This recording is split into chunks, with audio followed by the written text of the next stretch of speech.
मुल्क भर की तरह ज़िला कोहलू में भी बलोच कल्चर डे शायान शान तरीके से मनाया गया। लेवीज लाइन कोहलू में रसालदार मेजर शेर मोहम्मद मरी की निगरानी में ज़िला इंतज़ामिया की तरफ से एक पुरवकार तकरीब का इनेकाद किया गया।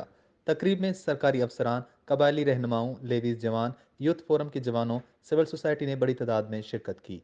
इस मौके पर तकरीब में शरीक शुरा ने बलूची पगड़ी, वॉस्किट, जेबतन किए हुए थे। इस मौके पर बलूची म्यूजिक नर्सुड के फनकारों ने अपने फन का मुजाहरा करके ना सिर्फ महफिल को चार चांद लगाए बल्कि बलूच तारीख को अपने अल्फाज में बयान किया। इस मौके पर जवानों की तरफ से बलूची ड्रेस और दीगर रिवायत खेल पेश किए गए। इस मौके पर मुकर्रिर ने खिताब करते हुए कहा कि आज के दिन को मनाने का मकसद अपने बलूचियत को जिंदा रखना है। वो कि हम जदीद दौर में हैं लेकिन अपनी सकाफत को उजागर करना हमारी जिम्मेदारी है। मुकर्रीन का कहना था कि अपने बलूचियत मत भूलें वरना तारीख के औराक में नामो निशान नहीं रहेगा। डिप्टी कमिश्नर कोहलू कुर्बान अली मक्सी का कहना था कि सबसे पहले हम सीईओ वश न्यूज़ अहमद इकबाल बलोच के मशकूर हैं।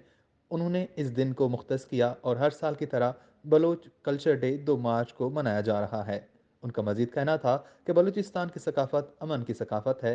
आज के दिन की मुनासबत से अपने बलोच भाइयों को मुबारकबाद देता हूँ। कल्चर डे मनाने का मकसद मोहब्बत, भाईचारे और यगानियत को आम करना है और हम आहंगी को फ़रोग देना है।